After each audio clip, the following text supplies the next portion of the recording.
Então, a gente vai falar sobre como planejar com base no que a neurociência fala pra gente, no que os entendimentos da neurociência trazem pra gente. E eu quero trazer pra vocês que não é algo de outro mundo, não é algo assim tão difícil, que às vezes você faz uma coisa ou outra e só precisa aprimorar uma coisinha, aprimorar alguns detalhezinhos para ser mais efetivo ainda o teu planejamento. Então, primeiro eu quero contar por que o Josué tá aqui participando também. Eu quero contar por que eu comecei a pesquisar sobre a neurociência. Então, jogando as coisas que ele me deu na mão. Então, quando eu comecei lá no início da minha carreira, eu tinha muita dificuldade. Eu acho que a maioria das pessoas é assim, né? Tem dificuldade nesse início. Por quê? Porque você faz ali a faculdade e vai pra sala de aula bem louco, assim, e tem que começar a dar aula. E foi assim, eu comecei do jeito que eu sabia, eu fui fazendo, tentando fazer o meu melhor. Naquele momento, com certeza, era o melhor que eu podia fazer e eu fui fazendo, mas sempre os planejamentos muito assim, fracos, com conteúdos e ideias muito dispersas, soltas, e eu não conseguia seguir uma linha, eu não sabia, eu não tinha ideia de como seguir essa linha. Na minha época ainda não era a BNCC, só estava sendo estudada a BNCC e eu ia levando do jeito que eu conseguia, eu ia fazendo da melhor forma. E aí você vai caminhando e vai aprendendo, ajeitando uma coisa ou outra. Só que o que acontecia comigo? Sempre eu trabalhei fora da minha cidade. Então, o tempo de deslocamento era muito grande. Eu não tinha tempo de estudar. Pode ser que seja assim uma desculpa que eu dava, mas eu não conseguia estudar naquela época. Então, eu ia fazendo do jeito que eu achava melhor, sempre querendo fazer da melhor forma, sempre achando que aquilo que eu estava fazendo era o melhor. E aí, eu fiquei 3 anos como professora e eu saí desse serviço porque daí eu passei num concurso público e fui para trabalhar na Secretaria de Educação, porque o concurso era para trabalhar na secretaria. Então, eu era coordenadora lá junto com as outras meninas. E lá também eu via que as professoras tinham dificuldade, que precisava de ajuda no planejamento para pôr em prática em sala de aula, mas eu também ainda era meio travada, eu não sabia como. Eu tinha algumas ideias, tal, dava uma pincelada aqui ou lá, mas ainda não era aquela coisa bem efetiva, sabe? Ainda eu sentia meio travada. Aí o que aconteceu? Eu engravidei, nasceu meu bebê, eu fiquei de licença, fiquei 6 meses de licença. Foi esse tempo que eu comecei a estudar. Eu comecei a pesquisar, a ver mais livros, ver vídeos. Eu fiz cursos, investi em bastante cursos aí para poder adquirir conhecimento. Comecei a pesquisar bastante e me aprofundar. E aí abri um mundo novo pra mim, né? Foi isso que eu comecei a falar no Instagram. Daí comecei a falar bastante sobre essas ideias, sobre neurociência, sobre metodologias ativas, que tem tudo a ver, assim, eu gosto de fazer tudo, eu coloco junto, assim, pego o melhor de cada coisa e trago pra minha realidade. Então, eu fui falando no Instagram e tal, e agora, no meu novo emprego, que eu voltei a trabalhar depois de 2 anos e pouco, eu tô numa escola mesmo, na secretaria, eu não tava dentro da escola, e quando eu era professora também era Sistema S, então não era aquele ambiente de escola, e agora eu tô numa escola, não é muito grande, tem 300 e poucos alunos, mas agora eu posso, uma hora ou outra, entrar em sala de aula, e em sala de aula eu vejo que todas essas ideias aí, essas pesquisas que eu fiz, dá certo, porque é aquela coisa, né? Nossa, faltou um professor, precisa alguém na sala de aula. Eu corro lá e já vem aquelas ideias, eu não planejei nada, porque não consigo ter as coisas planejadas. Às vezes é o livro didático, pego do livro didático ali e consigo pôr alguma ideia da neurociência e as crianças gostam, os alunos gostam e eles aprendem mais. Eu sinto isso, eu sinto que eles querem participar. Esses dias eu entrei numa sala, assim do nada, vamos pegar o livro, até tá aqui o livro, deixa eu ver. Vou derrubar a live do Instagram.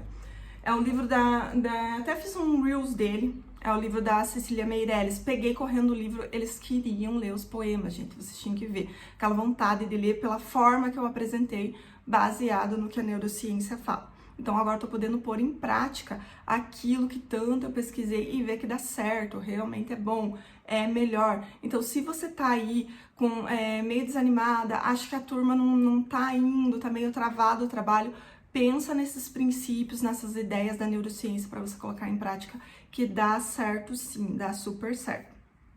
E o que a neurociência fala? É algo simples, gente, muito simples. É que você vai aprender, o cérebro da criança vai aprender quando tiver algum sentido para ela.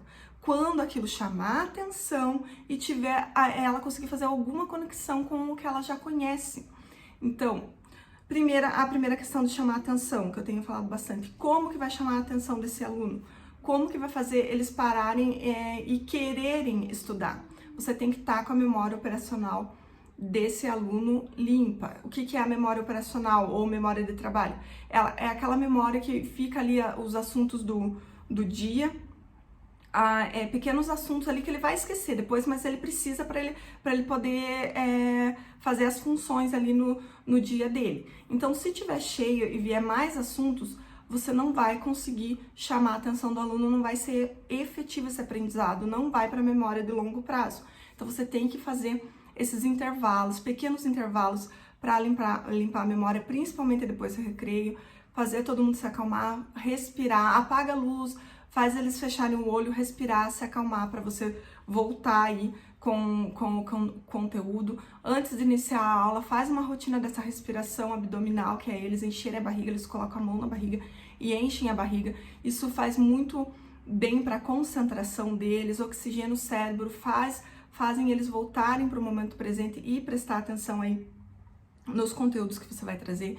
Então, o primeiro passo é você fazer essa limpeza da memória operacional, que pode ser dessa forma que eu falei, todo mundo se acalmando, respirando, fechando o olho, ou pode ser também com uma leitura de leite, alguma atividade que seja assim mais leve para eles se acalmarem. A ideia é eles se acalmarem e voltarem para o momento presente. E depois você faz o que chama a atenção deles, como? Com um questionamento, vocês conhecem tal coisa, me digam tudo o que vocês sabem sobre determinado assunto. Ou você traz uma caixa e ali dentro tem um objeto que tem a ver com o assunto, e aí traz a curiosidade.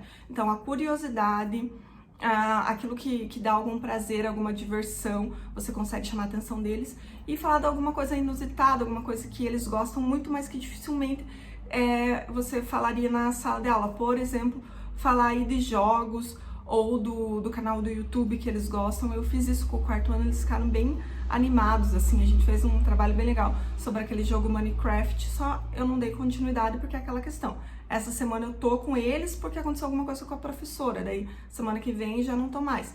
Mas assim, dá resultado, eles se esforçam, eles querem participar, até aqueles que são mais agitados, eles acabam participando.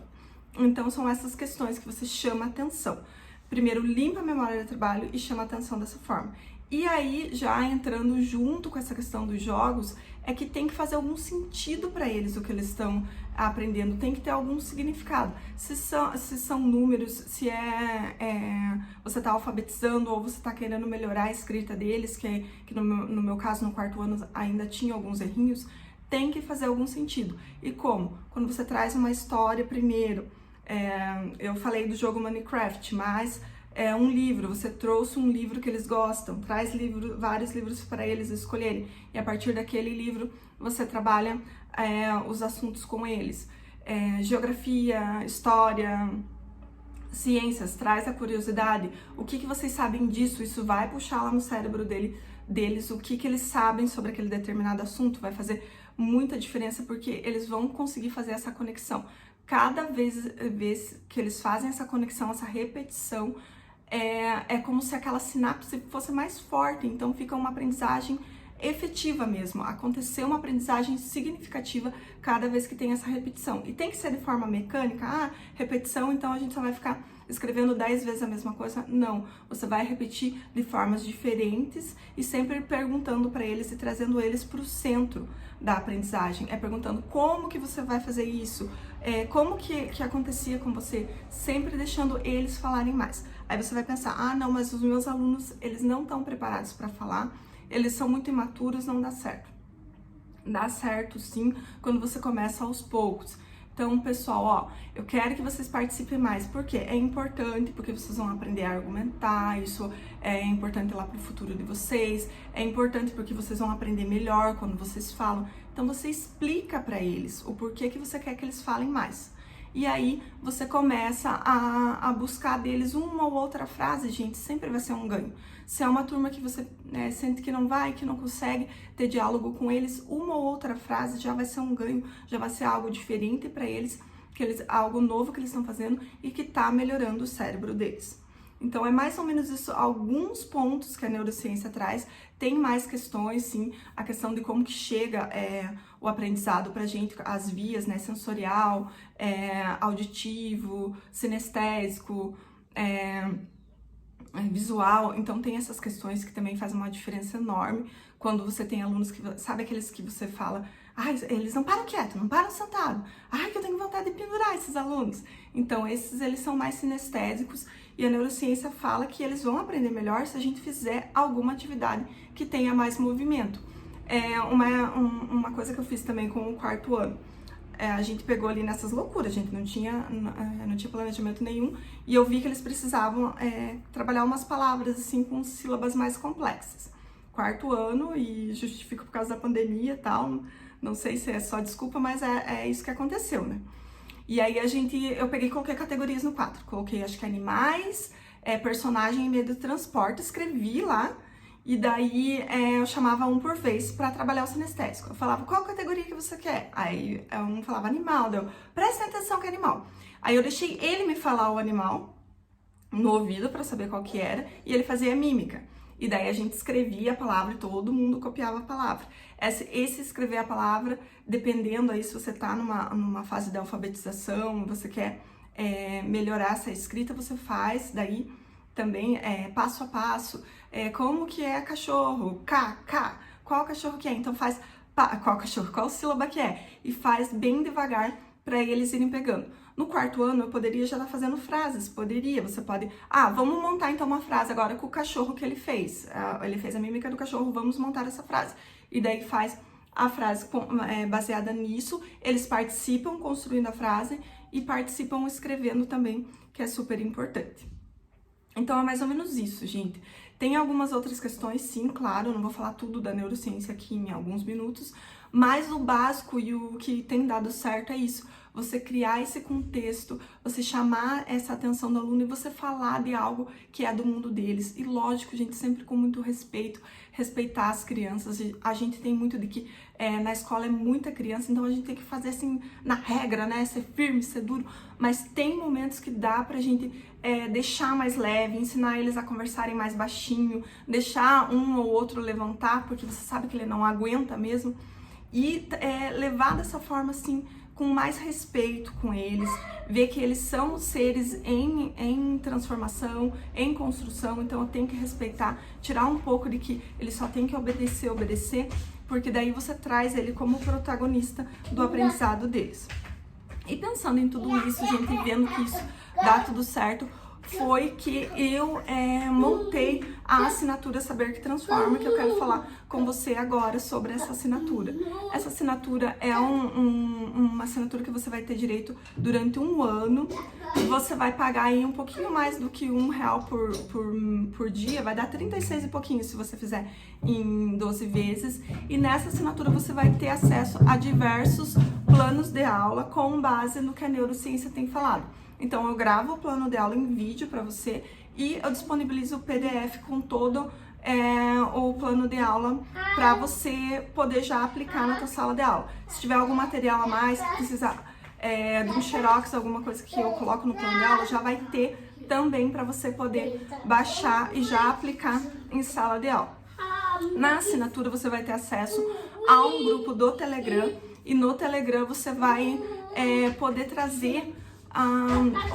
eu tô precisando muito do plano de aula de ciência sobre tal assunto. Aí eu já gravo pra você, já coloco na plataforma e aí vocês vão poder ter esse movimento de construir comigo a assinatura. Eu acho tão importante isso, gente, porque eu não vou estar sozinha, só minhas ideias vão estar ali. Não, vocês vão falando, eu vou trazendo, vou construindo e vai enriquecendo cada vez mais essa assinatura, esses planos de aula que vão estar lá. Vai ter um ou outro também vídeo como esse, falando um pouco de teoria, mas sempre pensando na forma prática para colocar em sala de aula. E a gente vai ter alguns encontros aí ao vivo também, para vocês falarem um pouco aí da angústia de vocês, da dor de vocês, e eu tentar ajudar da melhor forma. Porque assim, quando eu tenho um grupo, o grupo pensa melhor, o grupo cresce mais forte, e aí vocês me ajudam, vai ficar um curso cada vez mais maravilhoso, e eu vou poder ajudar vocês, porque a gente precisa de alguém para escutar, e eu quero ser essa pessoa para escutar você, nem que seja só para você desabafar, eu quero ser essa pessoa para estar com você,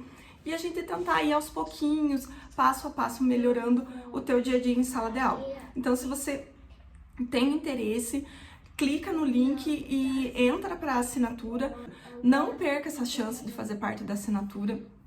Você pode pensar, eu faço sozinha, eu consigo os planos de aula aí na internet, mas na assinatura você vai fazer parte dessa comunidade, você vai estar junto com a gente e a gente vai crescer e vai melhorar junto, e cada vez mais, quando você trouxer um desafio ou outro, a gente vai superando juntas, tá bom? Eu espero você do lado de dentro.